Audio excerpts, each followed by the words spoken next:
ఏ ప్రభుత్వం కూడా ఇంత బలంగా ఎప్పుడు పూనుకోలేదు, చేసిన దాఖలాలు కూడా లేవు.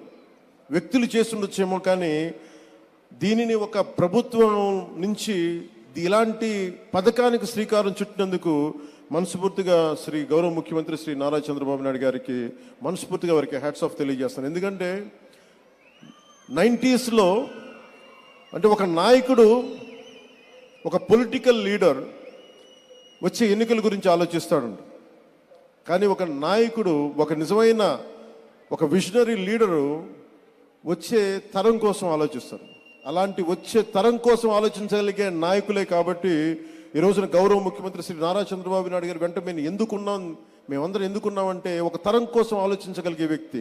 ఇప్పుడు ఒక తరం కాదు, 2-3 తరాల కోసం ఆలోచించే వ్యక్తిగా ఉన్నాం. అందుకని వేదిక పైన ఇక్కడున్న ఈ బంగారు కుటుంబం, ఈ పాలసీకి ఉన్న వాళ్ళందరూ చూడండి, చిన్నపిల్లలందరూ ఇంకా ఇంటర్ చదువుకుంటున్నారు. వీళ్ళందరికీ నాకు పరిస్థితి బాగలేదు కానీ నా బిడ్డల పరిస్థితి బాగుండాలని ఏ తండ్రికైనా ఏ తల్లికైనా ఉంటుంది. వారికి ఎలాంటి చేయూతనివ్వాలి, ఎలాంటి సలహాలు ఇవ్వాలి, కొన్నిసార్లు ఆర్థికంగా కావచ్చు, కొన్నిసార్లు ప్రత్యేకమైన పరిస్థితులు కావచ్చు, ఏమిస్తే బాగుంటుంది అనేది ఈ నలుగురు కలిసి మనకి అటు ప్రభుత్వం తరపు నుంచి, అటు ప్రైవేట్ రంగం నుంచి, అటు ప్రజలు కలిసి పనిచేయటం, ఇది చాలా చాలా ఒక గ్రేట్ ఇనిషియేటివ్ మనస్ఫూర్తిగా. అది